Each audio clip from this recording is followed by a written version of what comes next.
16 number देखिए, 16 number में है कि साझेदार ए और बी है। ठीक है, ऐसा सवाल आप लोग एडमिशन ऑफ पार्टनर जब पढ़े होइएगा तो उसमें 1 नंबर प्रश्न सेम टू सेम ऐसे ही है कि साझेदार ए और बी का लाभ विभाजन अनुपात जो है वो 2:1 दिया हुआ है, जो पहले से वो बांट रहा है। अब साझेदारी के रूप में वो सी को प्रवेश दे रहा है। ठीक है, और सी को 1/5 हिस्सा दे रहा है। सी को एक नया साझेदार जो सी आ रहा है उसको लाभ में 1/5 दे रहा है। इसका मतलब ये बात समझिए कि अगर मान लीजिए भविष्य में कुल लाभ 1 रुपया हो, भविष्य में कुल लाभ क्या हो, 1 रुपया हो, तो उसका 1/5 भाग, 1/5 भाग का मतलब क्या होता है कि 1 रुपया को 5 से भाग दीजिए और 1/5 भाग जो निकलेगा वो सी को दे देगा, यानी नया साझेदार को दे देगा, और बाकी जो बचेगा उसको ए और बी लेगा। बाकी को कौन लेगा, ए और बी लेगा। तो ए और बी किस अनुपात में लेगा, तो उसका जो लाभ विभाजन अनुपात है उसी में लेगा, 2:1 में लेगा। तो कहता है कि अब लाभ विभाजन अनुपात क्या होगा, यानी नया में उसका जो लाभ विभाजन अनुपात होगा वो क्या होगा, ये पूछ रहा है। ठीक है, तो ऐसे सवाल में आप क्या कीजिए, सबसे पहले मान लीजिए, माना कि भविष्य में कुल लाभ कितना रुपया होगा, 1 रुपया भविष्य में कुल लाभ होगा। अब नया साझेदार जो सी है, देखिए नया साझेदार सी का नया हिस्सा कितना है, 1/5। तो 1 में से 1/5 किसको दे देंगे, सी को दे देंगे।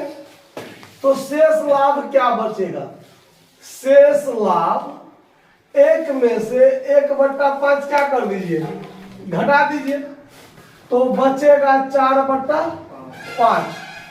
भिन्न घटाव कर दीजिए, 4/5 बचेगा। अब क्या करेगा, तो ये जो 4/5 शेष बचा इसको कौन लेगा, ए और बी लेगा।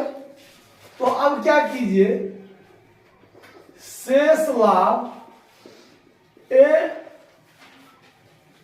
एंड बी कैसे लेगा, ये दोनों शेष लाभ ए और बी 2:1 में क्या कर लेंगे, बांट लेंगे। ठीक है, तो ए का नया हिस्सा कितना होगा, तो ये जो 4/5 है, तो 4/5 गुने 2 और 1 3, यानी 2/3 ए का होगा, और बी का नया हिस्सा क्या होगा, बी का नया हिस्सा 4/5 गुने 1/3 अनुपात में तो ऐसे ही बांटते हैं, जिसको बांटना है उसमें गुना करना है, किससे, तो 2 पहले का हिस्सा निकालेंगे तो 2 से गुना करेंगे और 2 और 1 जोड़ के 3 से भाग देंगे। फिर यहाँ पर दूसरा का हिस्सा क्या होगा, तो 4/5 गुने 1 से गुना करेंगे और 2 1 3 जोड़ के 3 से भाग देंगे। आए ना बात समझ में। अब इसको काटिए तो कटने वाला है नहीं, 8 क्या हो जाएगा 15, और यहाँ हो जाएगा 4/15। अब देखिए अब क्या होगा, ए बी एंड सी का नया अनुपात जब निकालेंगे, देखिए जब तक ये बट्टे के रूप में था, यानी टोटल में कितना, जब तक इस रूप में था तो ये हिस्सा था उसका, लेकिन जब तीनों का एक साथ संबंध देखेंगे तब अनुपात के रूप में जाएगा।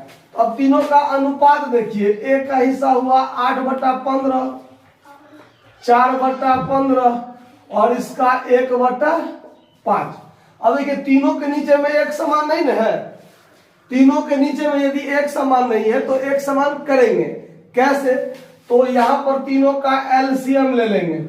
तो एलसीएम कितना हो जाएगा 15, 15 से इसमें भाग दीजिए 1 और ऊपर से गुना कीजिए 8, 15 से इसमें भाग दीजिए 1, 4 से गुना कीजिए 4, फिर 5 से इसमें भाग दीजिए 3 और 1 से गुना कीजिए तो 3। यानी 8-4-3, ये तीनों जो अनुपात के रूप में आया, ये ए बी और सी का नया अनुपात होगा जो भविष्य में ये लोग लाभ को ऐसे बांटेंगे। ठीक है, नोट कर लीजिए।